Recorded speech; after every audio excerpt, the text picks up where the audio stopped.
What's up everyone and welcome back to the MMA Zone. Today, let's get started with Reinier fires back at MMA Community for Bo Nickal comments. In the wake of Bo Nickal's loss to Reinier this past weekend, Nickal wound up on the receiving end of some pretty harsh criticism from members of the MMA community, with terms like fraud check being used to describe the loss. And before we continue, make sure to leave a like on the video to help support the channel. While ATT coach Mike Brown has already come to Nickal's defense on Instagram, writing in a lengthy post that the NCAA legend has the athleticism and mindset to succeed, he just needs more time in the cage. Reinier has now come to Nickal's defense. In an interview with MMA Fighting on Monday, he stood up for Nickal. "I'm just happy I got a chance to fight him now and not in 3 years. In 3 years, he's going to be an He's going to run through everybody. To be honest, if he's smart, he just puts his phone in another room for 2 days and he just spends some time with his family and kids. He's going to enjoy some time at home, recover a little bit, turn his phone on again next week like nothing happened. Everybody forgets in a couple of days. He'll be fine. It's up to him now. I've been in this position. I've lost terribly. Like pretty much basically like this fight. I lost as well.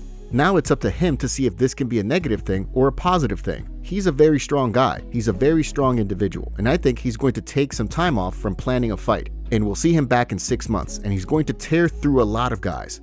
In the wake of their fight, RDR is hoping that the two can train together despite the beef between ATT and Cliff.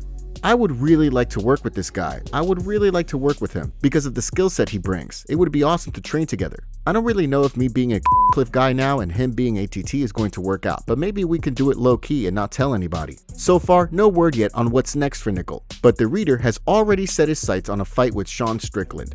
Belal Muhammad sends a message to Islam Makhachev. Heading into this weekend's UFC 315 card, the belief is that if Belal Muhammad wins, then we'll get to see Islam Makhachev stay at 155 and defend his belt against Ilia Topuria. On the other hand, if Bully B loses, then Makhachev is expected to move up and fight for the welterweight title. During an appearance on the Anik and Florian podcast ahead of this weekend's card on Montreal, Belal Muhammad weighed in on the situation, sending Makhachev a message. "Now they're waiting to see what happens this weekend, but I would get your fight signed because I'm not leaving Montreal without the belt. I'm still going to be the champ, so start your camp right now. Whoever you have in line, you're good." Islam Makhachev wasn't the only fighter that the champion sent the message to ahead of this weekend's card. In the first UFC 315 embedded, the champ sent his opponent a warning as well. "Another guy with a double-digit win streak. Another guy they think can outbox me. I'm gonna go out there, show the Canelo hands, and we'll finish him in 3. On the flip side, during the first embedded episode of the week, JDM vowed to retire the champion, saying, "I think he's in for a rude awakening. I'll break him with strikes, physically break him. He's had a good run in the UFC. It's retirement time, buddy." With the UFC's big return to Montreal just days away, it'll be interesting to see how things play out. Islam Makhachev new training footage. Islam Makhachev showcased some new training footage, punching the bag and grappling. Here's the clip.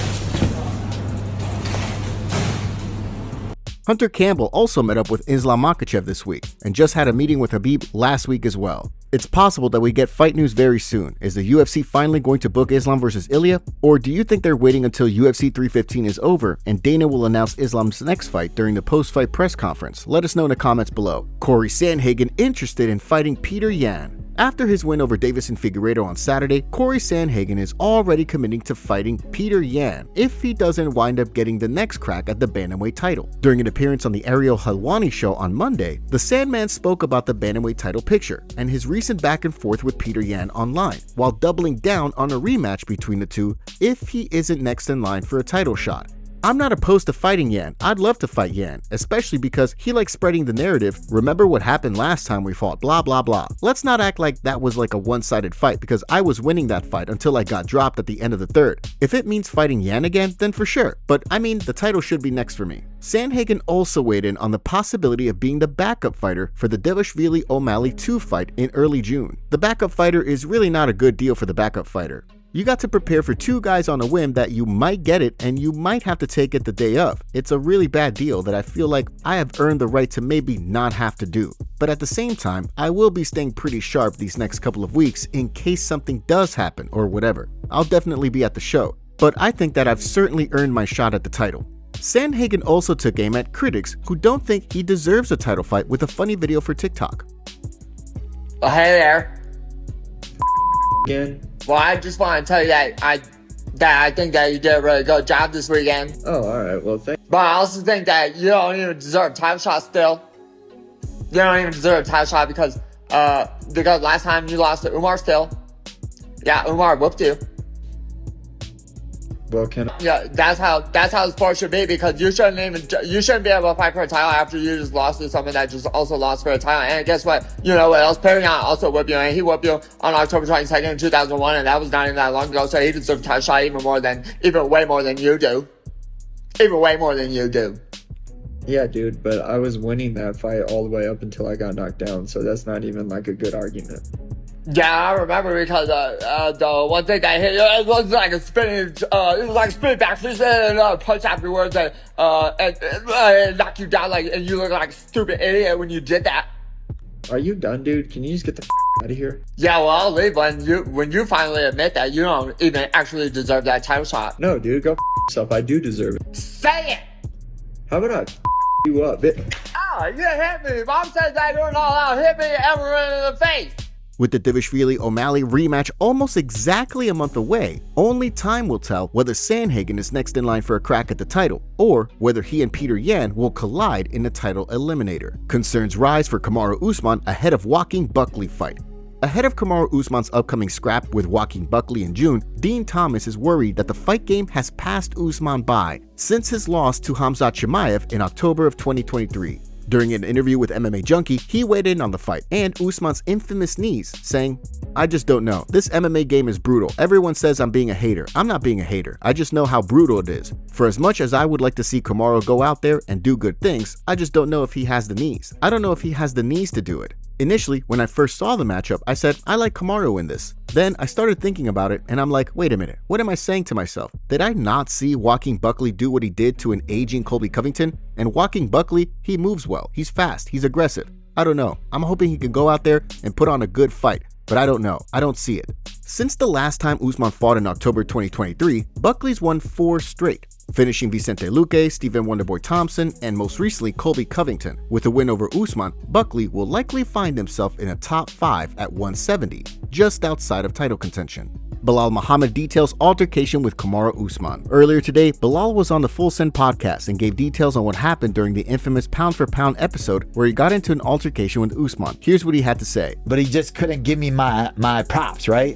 It was just one of those where he was just like, but anything you do, I do better than you. And then I was like, but you didn't take the head kick better than me. And I think that just like triggered him, where he was just like, I don't play these games, man. It's on site when people talk like that. We're right in front of each other on site. So then, you know. Oh, you guys did it in person? Yeah, it was in person. Henry Cejudo twisted his ankle. I had to break it up, but oh, you guys actually got into a physical? Yeah, but have you guys said that publicly ever or no? Yeah, I mean, I think I didn't know put that out there, but like I said, they had the footage, right? Maybe he's waiting to. Oh, so you guys actually got into it? I didn't know that. Yeah. Do you think Kamaru Usman and Henry Cejudo should drop the podcast on YouTube? Let them know down in the comments below. Jamahal Hill reacts to Khalil Rountree beef. As the old saying goes, the third time's a charm. And fight fans are hoping that the saying holds true regarding the Jamahal Hill-Khalil Rountree fight scheduled for the end of June. Heading into the bout, Jamahal Hill spoke with James Lynch to discuss the fight, making it clear that he has no beef with Rountree. Despite the fact that the UFC staff are apparently aware of the bad blood between the two, the former champion went on record as saying that there can't be any bad blood on his side because he doesn't even know Khalil Rountree. I don't know him. I don't know this dude at all or nothing, but he's like gotta manufacture some type of fake beef in his head between the two of us, and it's just weird to me. Like, I speak about fights. I'm gonna be real whenever I'm talking about fights and or whatever. And he was like, oh, I just know that whenever I see a headline or I hear my name with yours, I just know that how you really feel. Which I don't know what the that means, and it just sounded dumb as hell and weird to me. I don't have no problem. I don't think about. While Hill offered Rountree the chance to clear the air on his show, Rountree declined. Now, the two will have a chance to settle things in the Octagon on June 21st. Dana White releases fighters from the UFC. Following last weekend's card in Des Moines, Iowa, 2 more fighters have been released by the UFC, and 1 fighter has hit free agency after fighting out his contract. First up, we have Dan Argueta and Vince Pichel. both of whom have been removed from the UFC's active roster. Argueta parts ways with the promotion in the midst of a 2-fight skid that's seen him go winless since January of 2023. On the other side, Pichel's loss to Rafa Garcia on the UFC Fight Night Mexico City card made it 3 in a row for him. Last but not least, we have Brad Tavares, who, according to Damon Martin, has hit free agency after fighting out his UFC contract. Tavares recently picked up a victory over Gerald Meerschaert back in early April to snap a 2-fight skid. As a longtime UFC veteran who's been with the company for 15 years, it'll be interesting to see if he re-signs with the UFC or signs elsewhere. UFC updates. We have a new fight targeted for UFC 316. According to Al Zulino, a fight between Uros Medic and Chaos Williams is being targeted for the June 7th card, with Medic looking to bounce back from a loss to Punahali Soriano, and Williams looking to bounce back from a loss to Gabriel Bonfim. Last but not least in the way of UFC fight updates, we've got another addition to the UFC 317 International Fight Week card, with Vivian Araujo set to fight Tracy Cortez. Araujo will be looking to return to build on a November 2024 win over Karine Silva, while on the flip side, Cortez will look to bounce back from a loss to Rose Namajunas last summer, which snapped a 5-fight winning streak inside the octagon. MMA community not happy with UFC 315 change. With fight week underway, we got a short notice change to the UFC 315 card. According to Aaron Bronstetter, in the wake of Joel Alvarez withdrawing from a scheduled fight against Benoit Saint-Denis, the UFC has tapped Kyle Prepelic to step in on short notice. And before we continue, we have a favor to ask. Help us reach 200,000 subscribers on MMA Zone by subscribing and turning on notifications for daily MMA content. Seriously, we rarely miss a day. Fight fans may remember Prepelic from a short 2-fight stint in the UFC back in 2019, where he went 0-2 in the UFC.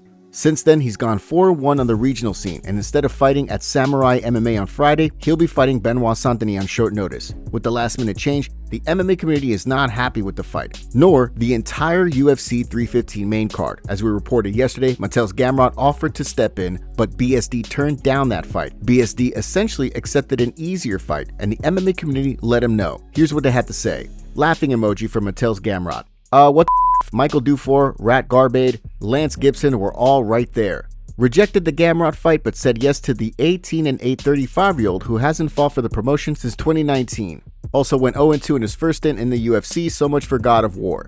This card is a joke, don't let anybody say otherwise. A 2-title fight main card pay-per-view event is gonna get 50k pay-per-view buys. The UFC is so washed up. They're bringing a guy back to the UFC just to give BSD an easy win. Wild. Not a good way to go back on the title run, especially after refusing Gamrot, Rebecca, and Rufi. Genuinely thought BSD would take one of them and climb the championship ladder again because of his character. Bro, Gamrot and Rebecca wanted the fight, and this is who we get? This fight went from being must-watch to who really gives a Prepelic is 35 and went 0-2 in the UFC. Since his UFC run, the guys he beat have a 58-44 combined record. Yeah, he's won 3 straight, but against poor competition and just 3 fights in 3 years.